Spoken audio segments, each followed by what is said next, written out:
FIFA world cup নিয়ে এত উত্তেজনা বাংলাদেশের মধ্যে, এমন এমন নিউজ আসছে যে তাহির হুজুর কি বললেন এই বিষয়ে দেখতে হবে। আর টাইটেলটি জাস্ট মারাত্মক।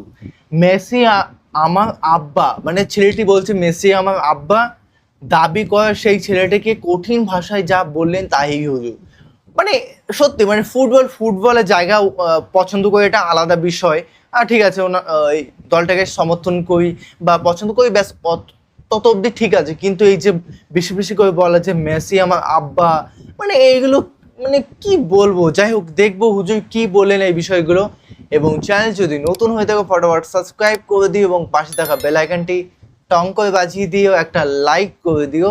তো চলো আজকে ভিডিওটি শুরু করা যাক। ভাই মেসি আমার আব্বা, মেসি আমার আব্বা। আপনার আসল আব্বাকে বেশি ভালোবাসেন নাকি মেসিকে ভালোবাসেন? মেসি রে, মেসি রে, বাহ, মেসি মেসি মেসি। কি অবস্থা!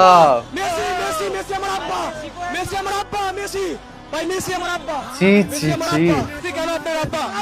এমন কুলাঙ্গার সন্তান প্রত্যেকটা সমাজে আছে, আছে না নাই বলেন? এই জন্য অনুরোধ করব, বাপ তারা ধমক মাইরা তাহিরের সামনে ওয়াজ শুনবেন আর মনে করছেন যে করে নাম করে লাইছেন, মা বাপরে কষ্ট দিয়া মক্কা মদিনায় গিয়ে হজ করছেন আর মনে করছেন আল্লাহর লামাই লইছেন। সাবধান কইয়া দিলাম, মা বাপরে কষ্ট দিয়া খানায় কাবায় গেল লাভ হবে না। যে ফিসাব কইব মা বাপ লাগতো না, আমি তো তোর সব, এটা ফিসাব না, এটা সকাল বেলার বাই ফেসাব।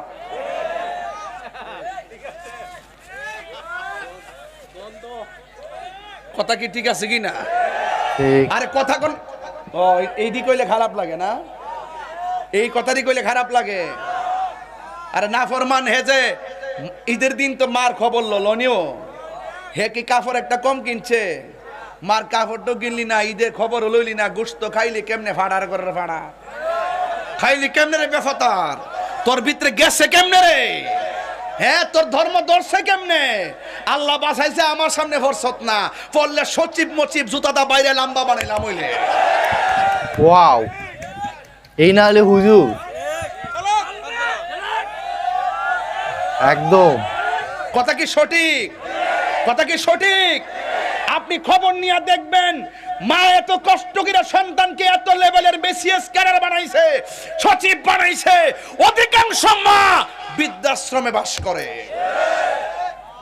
আর বিদেশ যে নে মারে, আপনারা তো মনে করুন আরে বাপরে বিদেশ লয়ে গেছে গা মা বাপরে, বাচ্চা রাখবার লাগে নে, বাচ্চা রাখবার লাগে, কাপড়টি দয়া রাখবার লাগে। সবাই না, যারা নে আর ঘেরারে কইছি, খবর লইয়া দেখছি সারাদিন বাচ্চারা হে আর আইন্দা বাইন্দা খাওয়া ওইটির, বুঝছেন না?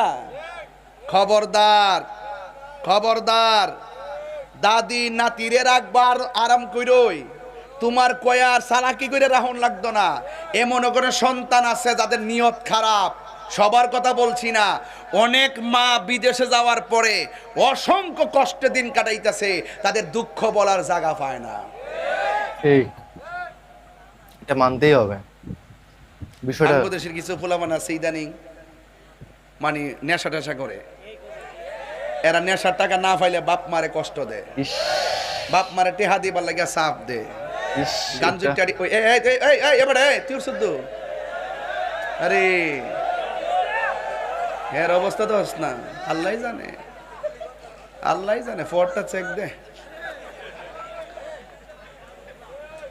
এখন বহুত মানুষ আছে ফোহড়ো ফোহড়ো বাবা লয়া ঘুরে।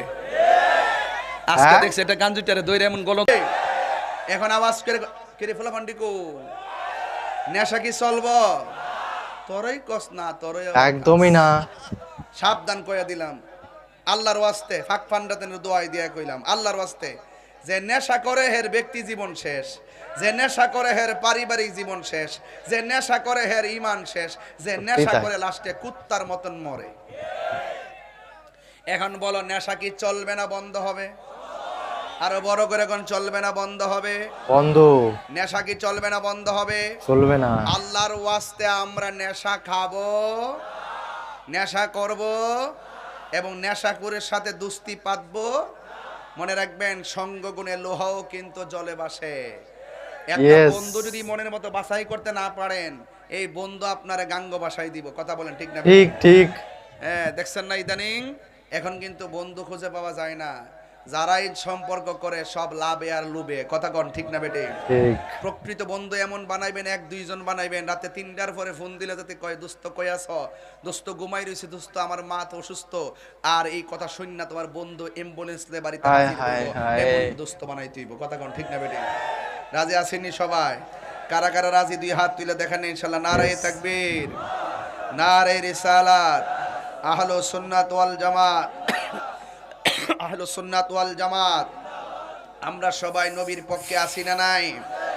ও বন্ধুরে, কষ্ট হইতেছে? এবার মেয়েটাকে মা খুঁজে পাইলেন জঙ্গলের পাশে। সকালবেলা সূর্য উঠে গেছে গো। সূর্য উঠে যাওয়ার পর এবার মেয়েটার মা পিছন দিক দিয়ে ডাক দিলেন। এবার মেয়েটা ওড়নাটা গায়ের মধ্যে দিয়ে মায়ের চেহারা দিকে তাকাইলেন। মেয়েটা ডাক দিয়া কয়, মা গো তোমার চোখের মধ্যে কেন পানি দেখা যায়? এবার মেয়েটার মা ডাক দিয়া কয়, মা গো তুমি আমার চোখের মধ্যে পানি দেখলা কেমনে? কই এই তো দেখতেছি তোমার চোখের মধ্যে পানি দর দর করে ঝরতেছে। মেয়ের মা ডাক দিয়ে কয়, মা তুমি না চোখে দেখো না, হঠাৎ করে তুমি আমার দিকে তাকাইয়া কিভাবে আমার চোখের পানি তুমি দেখলাম? এবার মেয়েটা ডাক দিয়ে কয়, মা গো তুমি যদি আমার চোখের দেখার ব্যাখ্যা জানতে চাও, তাইলে যেই গাছের গোড়ার ভিতরে আমাকে বসায়া দিয়া গেছিলা, ওই গাছের গোড়ায় আমারে নিয়ে যাওয়া লাগবে। এবার মেয়ের বাবা মেয়ের মা দুইজন তারে গাছের গোড়ার মধ্যে নিয়ে গেল। এবার মেয়েটার মা ডাক দিয়ে কয়, মা গো তুমি কিভাবে চোখ ভালো হয়ে গেল? তোমার চোখের পরিবর্তনের রহস্য আমাকে বলো না। মেয়েটা ডাক দিয়া কয়, মা গো ও আম্মা জান, আপনি যখন আমার চোখের ব্যথার জন্য অনেক ডাক্তার লাগাইলেন, অনেক কবিরাজ লাগাইলেন, কিন্তু আমার চোখের পরিবর্তন হয় না। মা শেষ পর্যন্ত আপনি স্বপ্নে আদিষ্ট হইয়া আমার গাছের গোড়ায় নিয়ে আসলেন। যখন আপনি চলে গেলেন, ইন দি মিন টাইমে রাত্র যখন সন্ধ্যা পার হয়ে গেল, এবার ধীরে ধীরে রাত্রটা গভীর হয়ে যাইতেছে, কিন্তু আপনার আমার কাছে আসেন নাই। এ মা, হঠাৎ করে আমার কানের মধ্যে বাঘের গর্জন আসলো, বল্লুকের গর্জন আসলো, শ্রীগালের গর্জন আসলো। আপনারা জবান খুলে বলেন, যার কেউ নাই তার কে আছে? আল্লাহ রাব্বুল আলামিন বলেন, ওয়ালামু আন্নাল্লাহা মাআল মুত্তাকিন।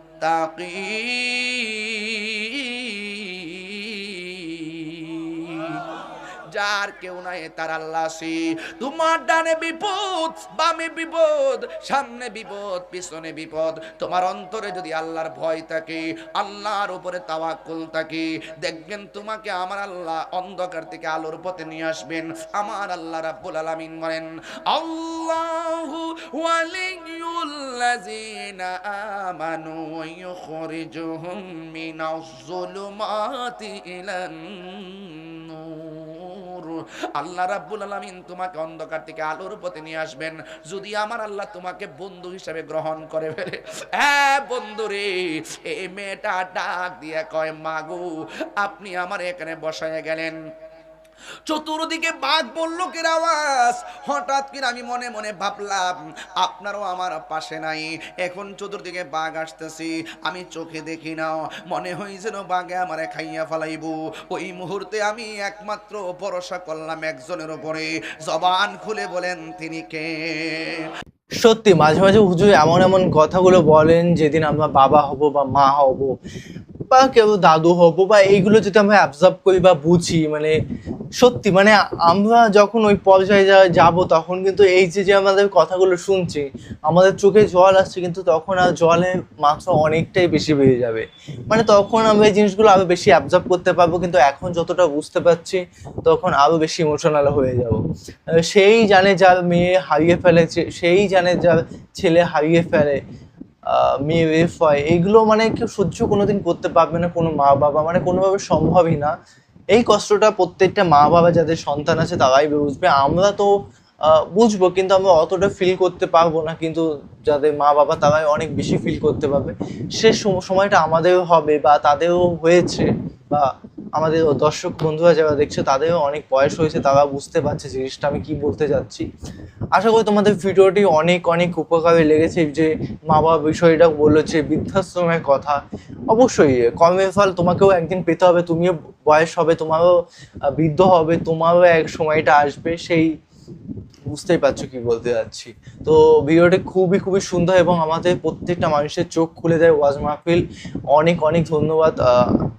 সত্যি আজাই হুজুর অসাধারণ একটা মানুষ। তো তাই হুজুর, তো যাই হোক, তোমার অবশ্যই কমেন্টে কমেন্ট করে জানাও এই ভিডিওটি কেমন লাগলো, আর কী ধরনের ভিডিও রিয়াকশন চাই সেটাও কমেন্ট বক্সে কমেন্ট করে জানিয়ে দিও। তো চলো guys, bye bye, take care.